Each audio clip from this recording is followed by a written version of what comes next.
My name is Emma, and together with my friend Maija, we represent Finnish youth as youth delegates for climate at the Finnish Youth Council.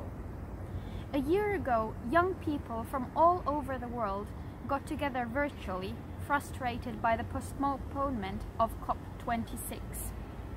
Together, we and 330 other young delegates from 140 countries wrote the Mock COP26 treaty, containing 18 policy asks for world leaders to implement.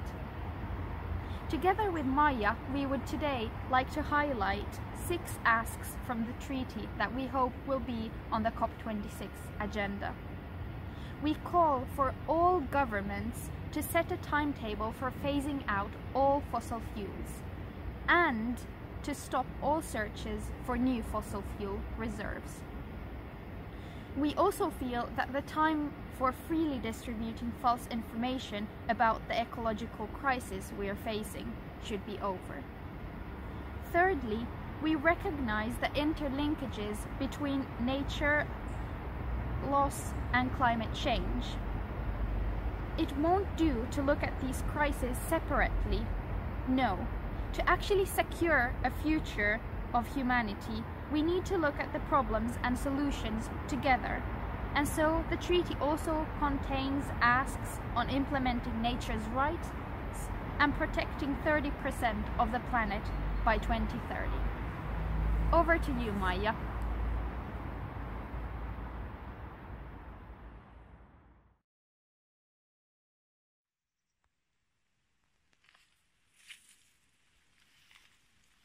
Thanks, Emma.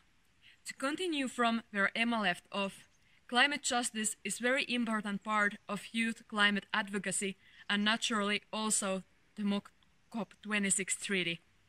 In the Mock COP treaty, we demand that the rights of indigenous peoples should be respected by extending legal protection to the rights of indigenous peoples to their land and way of life. We also wish world leaders to make sure youth are included in their delegations and youth voice be heard in both national and international decision-making related to the climate change. We are lucky that in Finland, youth have been part of national delegations to climate COPs for over 10 years. However, we recognize that many of our sisters and brothers, especially in the global south, and representatives of indigenous peoples are not as lucky.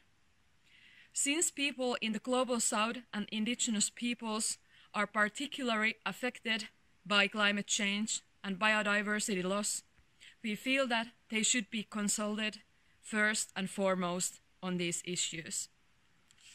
This is why we call for rich global north nations to make participation to COP26 possible for young people from the global south, especially through paying for travel. We have highlighted actions needed.